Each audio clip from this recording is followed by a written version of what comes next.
할렐루야! 주님께 감사와 찬송과 영광을 올려드립니다. 이제 삼위일체 주일 예배를 살아계신 하나님께 드리겠습니다.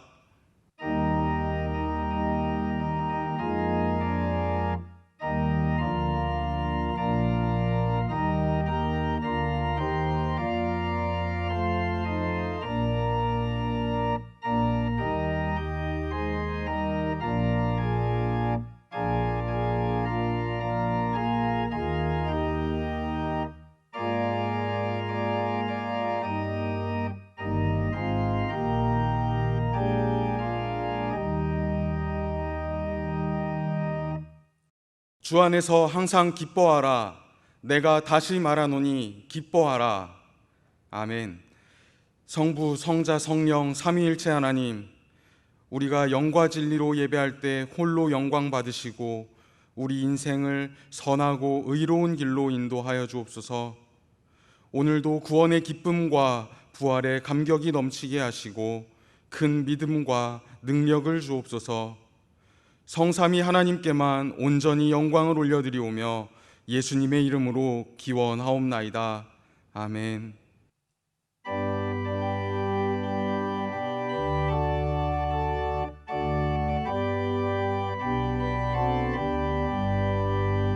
찬송하는 소리 있어 사람 기뻐하도다.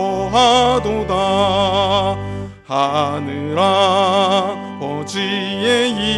이름 거룩하도다. 세상 사람 찬양하자.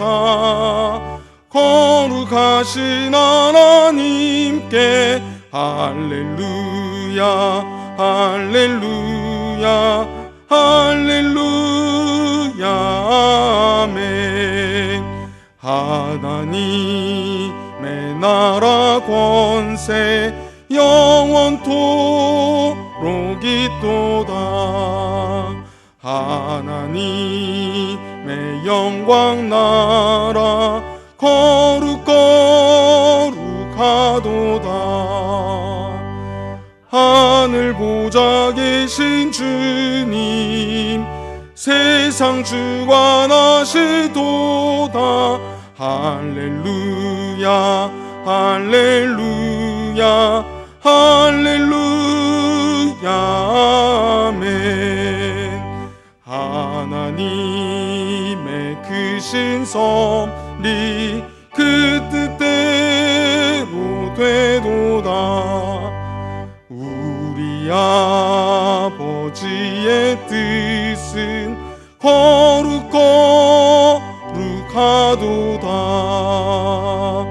주여 속히 임하셔서 기쁜 날을 주옵소서.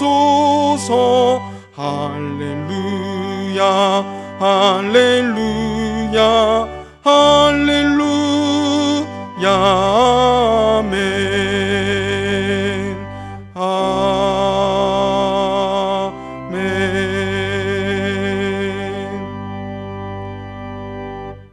나는 전능하신 아버지 하나님 천지의 창조주를 믿습니다. 나는 그의 유일하신 아들 우리 주 예수 그리스도를 믿습니다. 그는 성령으로 잉태되어 동정녀 마리아에게서 나시고 본디오 빌라도에게 고난을 받아 십자가에 못 박혀 죽으시고 장사된 지 사흘 만에 죽은 자 가운데서 다시 살아나셨으며 하늘에 오르시어 전능하신 아버지 하나님 우편에 앉아 계시다가 거기로부터 살아있는 자와 죽은 자를 심판하러 오십니다. 나는 성령을 믿으며 거룩한 공교회와 성도의 교제와 죄를 용서받는 것과 몸의 부활과 영생을 믿습니다. 아멘. 찬송가 뒷면에 있는 교독문 3번을 다 함께 교독하시겠습니다. 교독문 3번입니다. 내 의의 하나님이여 내가 부를 때에 응답하소서. 곤란 중에 나를 너그럽게 하셨사오니 내게 은혜를 베푸사 나의 기도를 들으소서.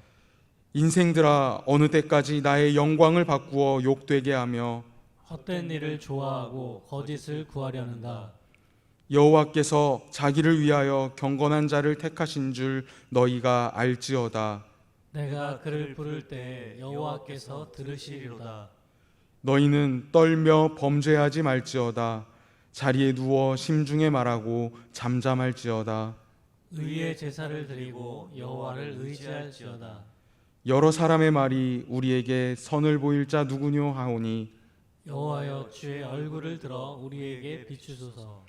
주께서 내 마음에 두신 기쁨은 그들의 곡식과 새 포도주가 풍성할 때보다 더하니이다.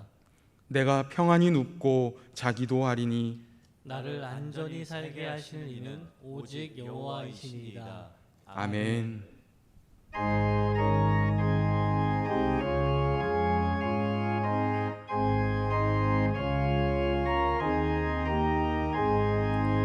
구주 예수 의지함이 심히 기쁜 일일세. 영생 허락 받았으니 의심하 주 없도다. 예수 믿는 것은 받은 즉 많도다. 예수 귀한 예수 믿음 더욱 주소서. 구주 예수 의지함이 심히 기쁜 일일세.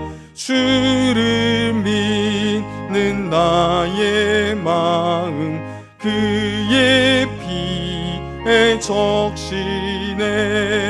예수 믿는 것은 받은 즉 많도다. 예수 귀한 예수 믿음 더욱 주소서. 구주 예수 의지하여 죄악 벗어버리네. 안위 받고 영생함을 주께 모두 얻었네. 예수 믿는 것은 받은 즉 많도다. 예수 귀한 예수 믿음 더욱 주소서. 구주 예수 의지하여 구원함을 얻었네. 영원 무궁지나도록 주여 함께 하소서. 예수 믿는 것은 받은 즉 많도다. 예수 귀한 예수 믿음 더욱 주소서. 아멘.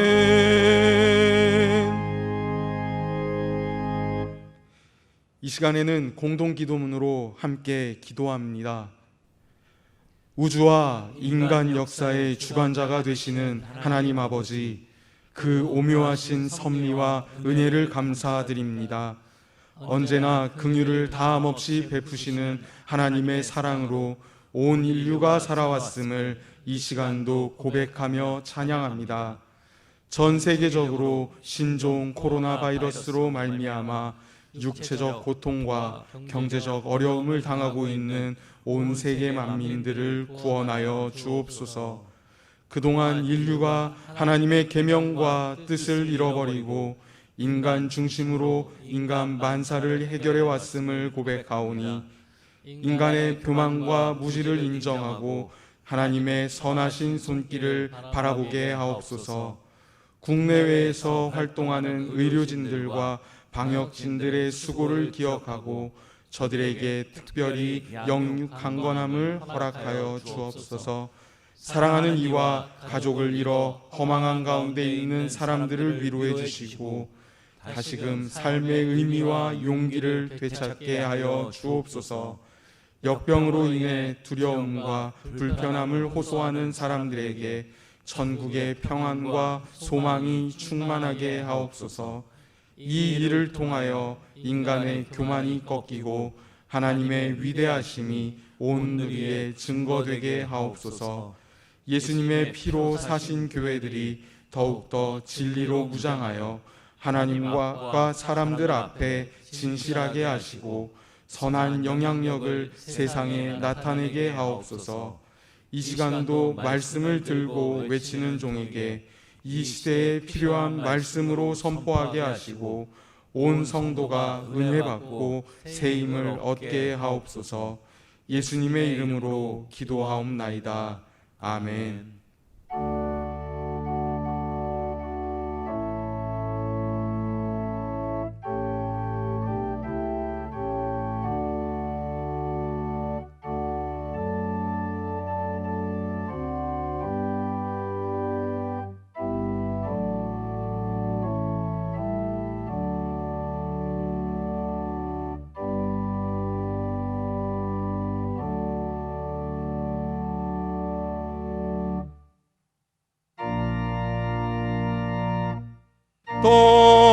떨면서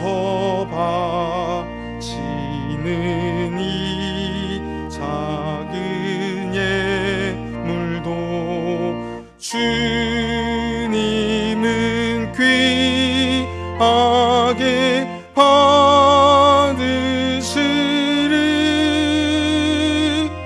어두운 밤 지나고 새 아침 맞으니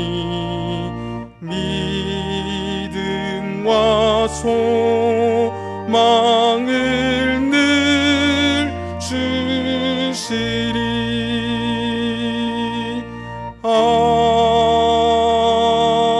아멘.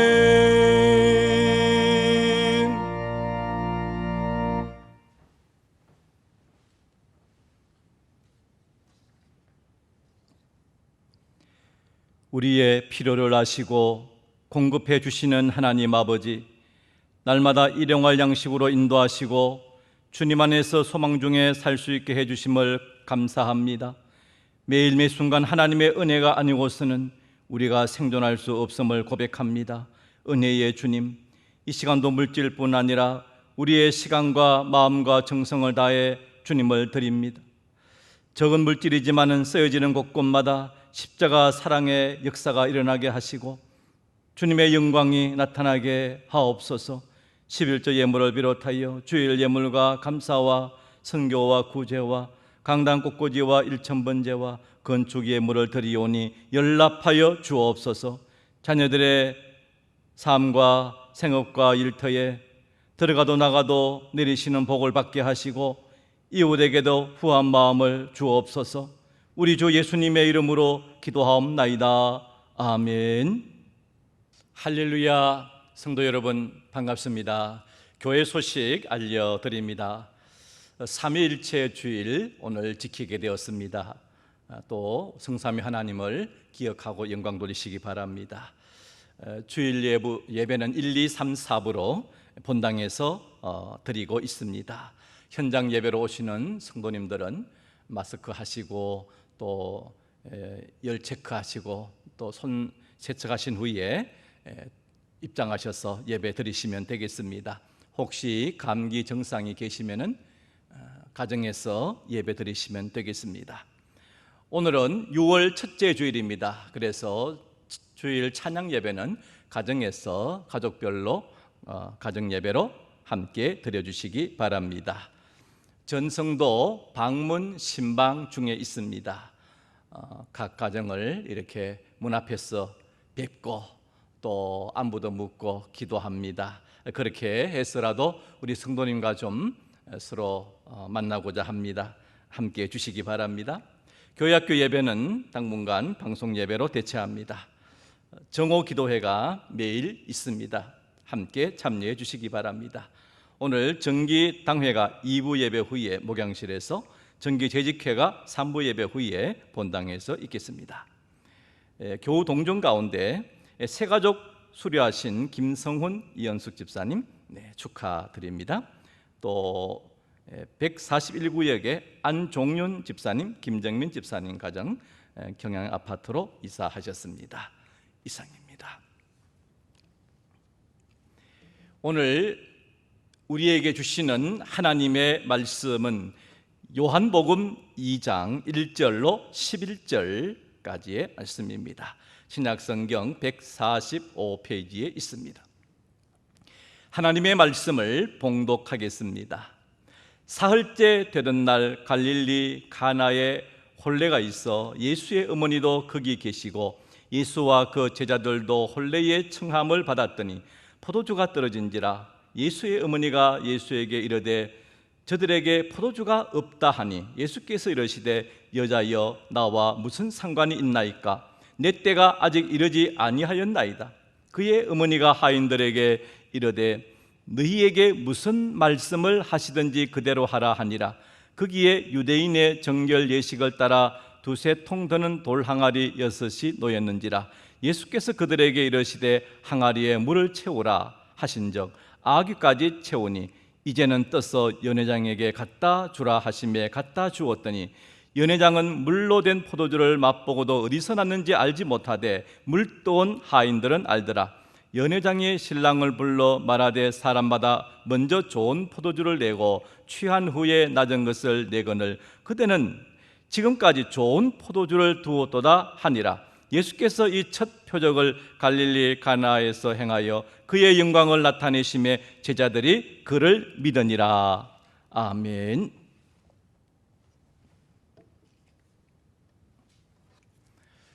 사랑하는 성도 여러분, 오늘도 하나님께 예배 드리는 여러분들에게 성삼위 하나님의 은총이 충만하시기를 기원합니다.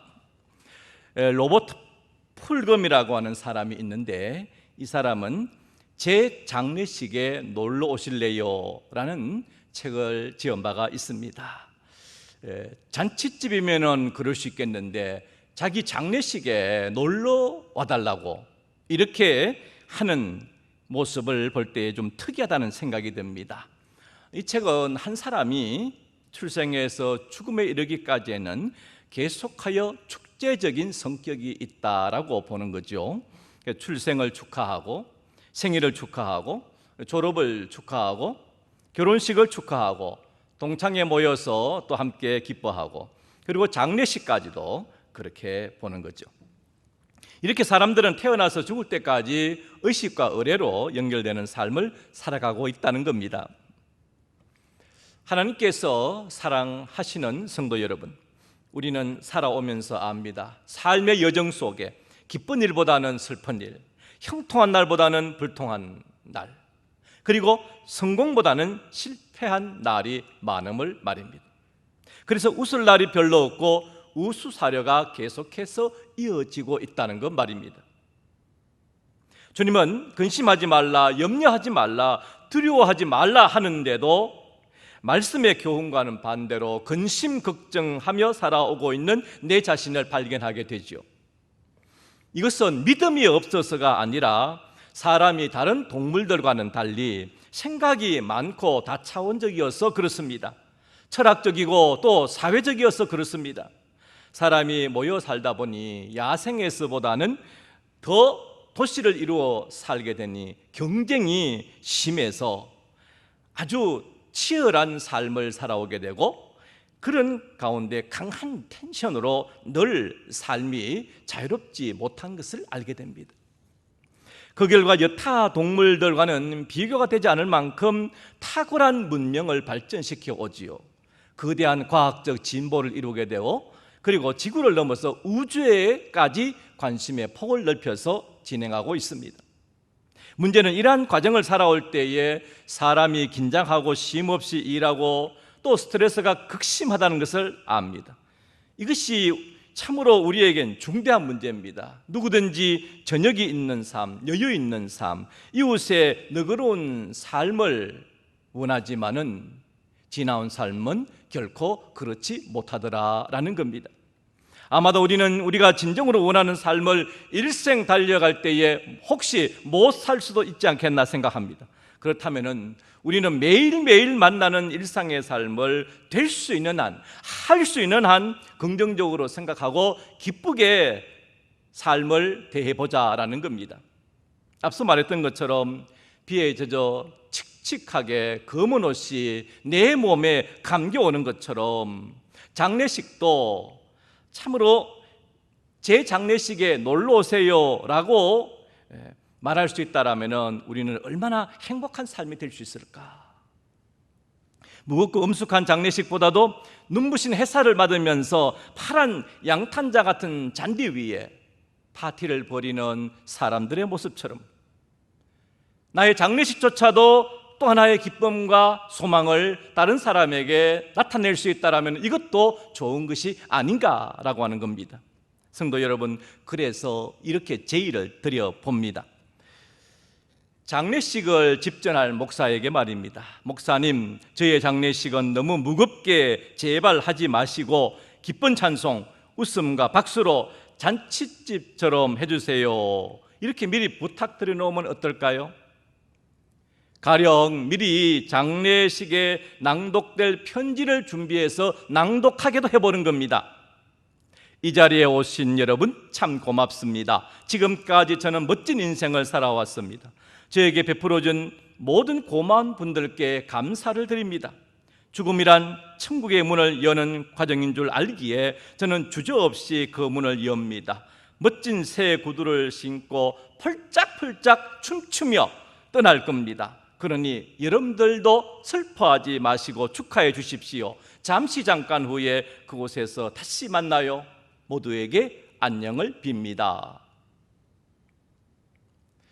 오늘 본문을 포함하여 요한복음을 쓴 저자는 세베대의 아들이며 예수님의 가장 사랑받는 제자 중에 한 사람이었던 요한입니다. 사도는 주님께서 처음 행하신 일을 갈릴리에서 행하신 기적으로 담게 됩니다. 요한은 예수님이 가나에 혼인잔치가 있어서 그곳에 초청받고 참석하신 주님의 일을 기록하고 있어요. 요한은 이 자리에서 예수님이 첫 번째로 행하신 이적을 오늘 본문 11절을 해서 기록하고 있습니다. 우리가 알다시피 무엇이든지 최초 또는 첫 번째라고 하는 것은 큰 의미가 있습니다. 성경의 첫 번째 책인 창세기 시편 150편 가운데 첫 번째 편인 제1편 그렇지요. 또 무슨 스포츠 기록에도 최초의 사람이라 하면서 남달리 뜻을 매겨줍니다. 즉 손흥민 선수가 아시아 최초로 프리미어리그 50골을 돌파했습니다. 참 대단하네요. 이렇게 멘트하는 것을 들을 수 있었습니다. 요한은 성경에 기록된 이적과 미기록된 이적까지 수많은 이적 중에 첫 번째 이적으로 가나의 혼인잔치 이적을 소개한 것은 그만큼 뜻을 많이 새겼다 그렇게 봅니다. 자, 그렇다면 예수님께서 가신 가나라고 하는 동네는 지리적으로 어디에 있는 겁니까? 가나는 예수님이 성장하신 나사렛 언덕 동네에서 북으로 14km 정도 떨어진 곳에 있는 마을입니다. 우리로 말하면 우리 교회에서 저 수덕면에 있는 가양교회 정도의 거리라 할 수 있겠습니다. 그래서 내리막길을 가다 보면은 차로는 30분 정도, 걸어서는 3시간 정도에 도착할 수 있는 거리입니다. 우리는 흔히 예수님은 짧은 공생의 기간 동안 진리를 가르치고 병을 고쳐주시느라 사람의 즐거운 잔치에는 별 관심이 없어지지 그렇게 생각할 수 있습니다. 그런데 그것이 아닙니다. 이렇게 잔치 자리에 초대받고 기꺼이 이 혼인잔치에 참석도 하셨다는 것은 결혼하는 당사자에게 축복을 주시기 위함이고 함께 그 가족들과 함께 기쁨을 나누기 위해서 기꺼이 참석하셨다라는 뜻이 되는 것이죠. 예수님은 우리 삶의 애경사에 그만큼 생각보다 많은 관심을 갖고 계시다는 것을 알게 됩니다. 아니, 예수님은 경건하고 거룩한 분이신데 부어라 마셔라 노래하라 라는 축제 자리에까지 관심을 두시는가? 그런데 예수님은 오십니다. 잔치에 참석하십니다. 중간에 잔치가 파흥될 수 있을 뻔한 때에 예수님께서는 다시 극적으로 흥을 이어가게 해주십니다. 어떤 때는 나인성 청년의 장례 행렬을 멈추어 주십니다. 아예 죽어서 나흘이나 된 나사로의 무덤도 가십니다. 의외로 예수님은 우리 삶의 현장에 가까이 와 계심을 알게 됩니다. 여러분 중에 즐거운 일이 있습니까? 여러분 중에 슬픈 일이 있습니까? 여러분 중에 병든 일이 있습니까? 여러분 중에 병든 것이 고침받은 역사가 있습니까? 우리 주님은 이 모든 일에 우리의 기쁨과 슬픔까지도 함께 하십니다. 여러 나라와 마찬가지로 팔레스타인의 잔치집에는 참석한 손님들에게 정성스레 준비한 음식들이 많이 제공되었습니다. 그 중에서도 특별히 포도주는 빼놓을 수 없는 그 나라의 음료수였습니다. 중동의 팔레스타인 지역은 물이 귀함으로 포도로서 술을 만들어 음료수로 사용했습니다. 뿐만 아니라 잔치를 치르는 집에서는 포도주가 즐거움의 상징입니다. 그래서 잔치 중에 포도주가 떨어졌다는 것은 큰 결례이자 집안의 수치를 뜻했습니다. 포도주가 떨어진 잔치집은 더 이상 잔치집 분위기를 이어갈 수가 없는 거지요. 그러나 이 잔치가 어떤 잔치입니까? 예수님께서 왕림하신 잔치가 아니겠습니까? 복받은 잔치집이지요. 그런데 문제는 이 잔치집에서 포도주가 떨어졌다는 거예요. 천만다행스럽게도 예수님이 계십니다. 이 점 예수님의 모친 마리아는 아들 예수님께 아들 포도주가 다 떨어졌구나 라고 말해요. 주님은 처음에는 이렇게 대답합니다. 여자여 나와 무슨 상관이 있나이까? 내 때가 아직 이르지 아니하였나이다. 여기서 여자여라고 하는 호칭은 모친을 하대한 것이 아닙니다. 귀나이라고 하는 헬라어는 왕이 왕후를 높여서 부를 때, 또 보통 남편이 자기 아내를 존중해서 부를 때에 쓰는 최대의 존중어입니다. 예수님은 어머니 왜 저에게 이런 부탁을 하십니까? 저의 때가 아직 오지 않았습니다 라고 대답하신 거지요. 즉 예수님의 자신의 공생의 일정을 시작하기에는 이런 시점인 것을 말씀한 겁니다. 그렇지만은 어머니의 부탁을 수용하시지요. 예수님은 지금 이 집에 가장 필요한 것은 포도주라는 것을 아십니다. 까딱하면은 신랑과 혼주 온 가족들이 참담한 일을 겪게 될 상황이었습니다. 주님은 기꺼이 지금의 필요를 채워주시지요. 하인들에게 말씀하십니다. 항아리에 물을 부어라, 물을 채워라. 하인들은 결례를 따라 두세 통 드는 돌 항아리 6개에다가 물을 채우기 시작합니다. 한 통은 약 39리터 정도 들어가는 건데요, 두세 통 든다는 것은 이 항아리가 적어도 70리터에서 한 100리터 정도 들어가는 큰 돌 항아리입니다. 이 물통의 용도는 유대인의 결례용입니다. 결례는 유대인의 정결 의식에서 유래되는데 식사 전이나 또 외출해서 돌아왔을 때의 손발을 씻기 위해서 마련해 놓은 것입니다. 이것은 단순히 위생적인 것을 넘어서 밖에서 부정한 것을 접촉할 수 있기 때문에 그것을 이제 제거한다는 종교적 의식이 포함되어져 있는 겁니다. 그러기에 언제나 돌 항아리에 물을 채워두어야 했던 겁니다. 요즘 우리는 외출했다가 집에 돌아오면 손 소독을 하고 손을 씻습니다. 이 고약한 바이러스를 떨어뜨리기 위해서 그렇게 하는 거죠. 앞으로도 이 습관을 계속 유지하면 건강 생활에는 참 좋을 듯합니다. 예수님은 드럼통만한 6개의 돌 항아리에다가 물을 채우라 하십니다. 문제는 하인들의 반응이지요. 그런데 놀랍게도 하인들은 아무 말 없이 순종하여 아구까지 채웁니다. 이 일은 쉽지 않습니다. 바쁜 잔치집에서 다른 일도 많은데 이 큰 항아리들에 물을 길어와서 가득 채우는 것은 시간도 노력도 많이 걸리는 겁니다. 즉 어떤 확신이 없으면 쉽사리 실행하지 못할 일입니다. 그런데 하인들은 이 일을 합니다. 이 순종이 있을 때 준비된 예수님의 은총이 부어집니다. 예수님은 항아리에 포도주가 있어라 얏 이렇게 하시는 것이 아니었습니다. 하인들에게 돌 항아리에 물을 채우라 그렇게 말씀하세요. 하인들의 순종을 보고 계신 겁니다. 주님은 우리에게 행동하는 믿음을 요구하시죠. 신명기 28장은 축복과 저주의 말씀이 담겨 있습니다. 축복을 받는 조건이 있는데 조건부 축복이에요. 내가 내 하나님 여호와의 말씀을 삼가 듣고 내가 오늘 내게 명령하는 그의 모든 명령을 지켜 행하면 내 하나님 여호와께서 너를 세계 모든 민족 위에 뛰어나게 하실 것이라. 내가 내 하나님 여호와의 말씀을 청종하면 이 모든 복이 내게 임하며 내게 이르리라. 여기에서 말씀을 삼가 듣고 지켜 행하면, 말씀을 청종하면, 조건부로요, 하면 이 모든 복이 너에게 임하리라 하십니다. 이건 쉬운 일이라 여겨집니까? 말씀 순종하는 것이요. 근데 만만치가 않습니다.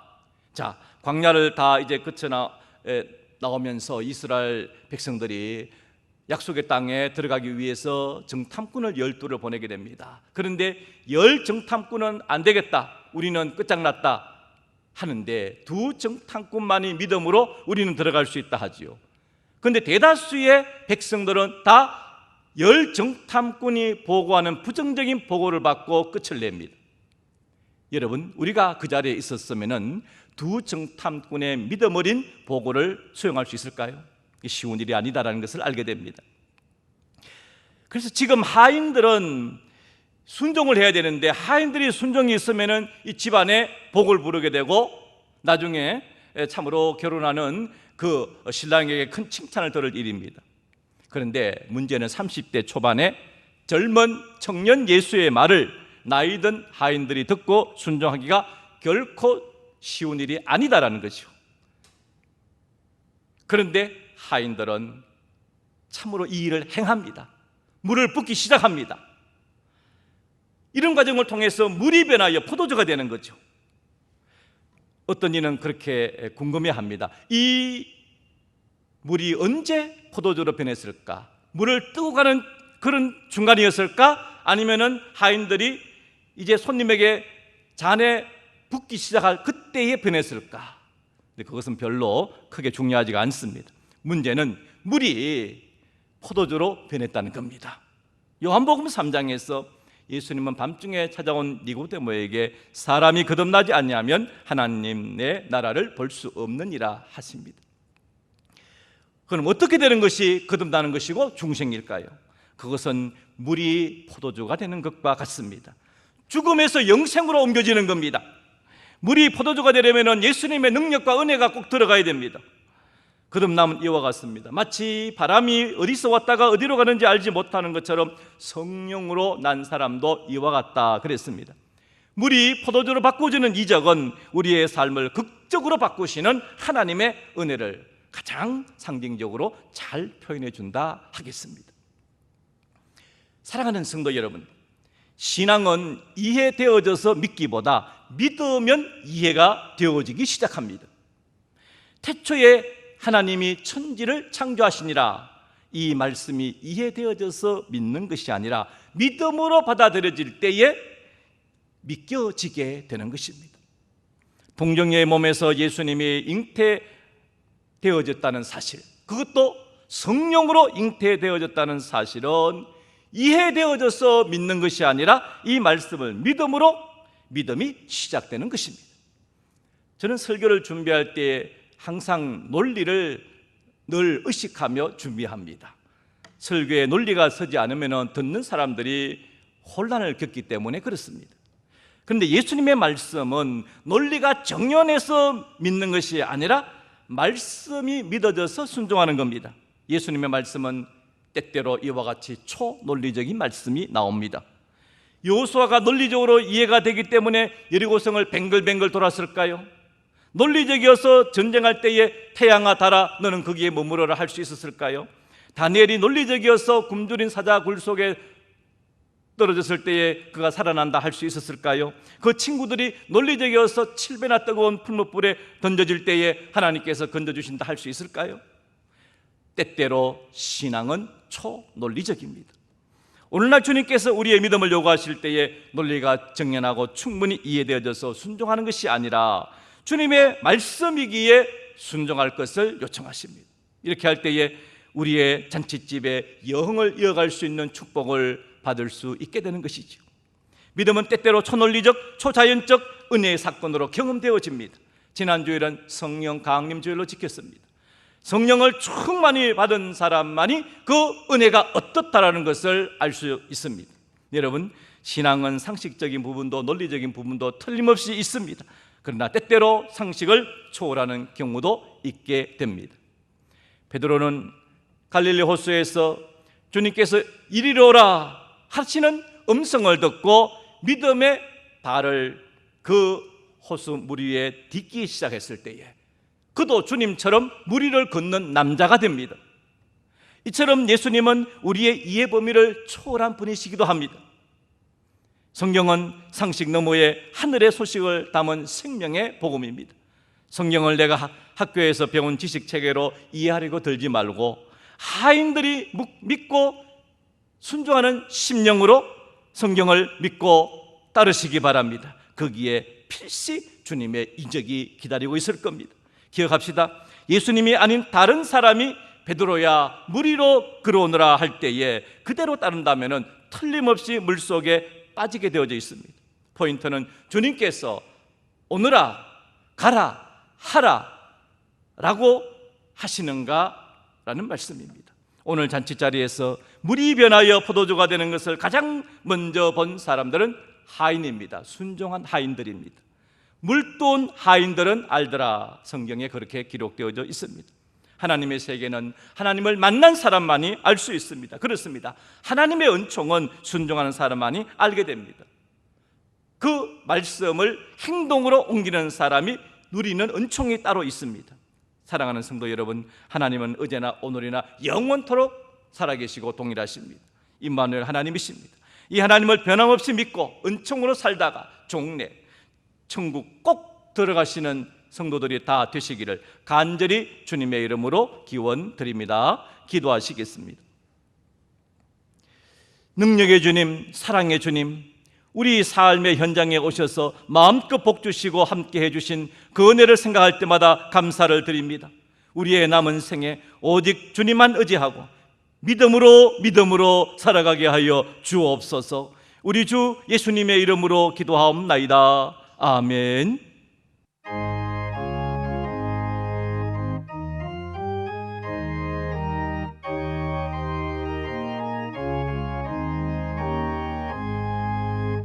흑암에 사는 백성들을 보라. 수많은 심령 멸망하겠네. 그 누가 갈까? 주의 복음 들고 생명을 구원하는 곳으로. 큰 권세 주께 있으니, 큰 권세 주께 있으니, 너는 가서 주의 복음 전하라. 주가 너 항상 지키리라.